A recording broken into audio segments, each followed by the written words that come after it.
بے شک انسان پر زمانے میں ایک ایسا وقت بھی آ چکا ہے کہ وہ کوئی قابل ذکر چیز نہ تھا. ہم نے انسان کو ملے جلے نطفے سے پیدا کیا تاکہ اسے آزمائیں، تو ہم نے اس کو سنتا دیکھتا بنایا. یقیناً ہم ہی نے اسے رستہ بھی دکھا دیا. اب خواہ شکر گزار ہو خواہ ناشکرا. بے شک ہم نے کافروں کے لیے زنجیریں اور طوق اور دہکتی آگ تیار کر رکھی ہے. جو نیکوکار ہیں وہ ایسی شراب پیئیں گے جس میں کافور کی آمیزش ہوگی. یہ ایک چشمہ ہے جس میں سے اللہ کے بندے پیئیں گے اور اس میں سے چھوٹی چھوٹی نہریں نکال لیں گے.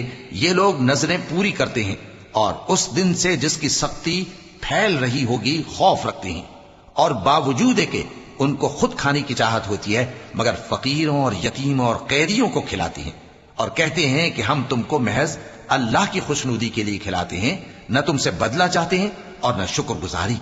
ہم کو اپنے پروردگار سے اس دن کا ڈر لگتا ہے جو چہروں کو بگاڑنے والا اور بڑی سختی والا ہوگا. چنانچہ اللہ ان کو اس دن کی سختی سے بچا لے گا اور تازگی اور خوشی عنایت فرمائے گا، اور ان کے صبر کے بدلے ان کو بہشت اور ریشمی لباس عطا کرے گا. اس میں وہ تختوں پر تکیے لگائے بیٹھے ہوں گے، وہاں نہ دھوپ کی حدت دیکھیں گے نہ سردی کی شدت. ان پر درختوں کے سائے قریب ہوں گے اور میووں کے گچھے جھکے ہوئے لٹک رہے ہوں گے، اور خدام چاندی کے برتن لیے ہوئے ان کے ارد گرد پھریں گے، اور شیشے کے نہایت شفاف پیالے، اور شیشے بھی چاندی کے جو ٹھیک اندازے کے مطابق بنائے گئے ہیں. اور وہاں ان کو ایسی شراب بھی پلائی جائے گی جس میں ادرک کی آمیزش ہوگی.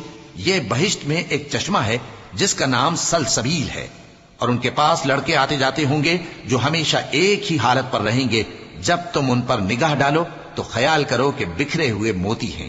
اور بہشت میں جہاں آنکھ اٹھاؤ گے کثرت سے نعمت اور عظیم الشان سلطنت دیکھو گے.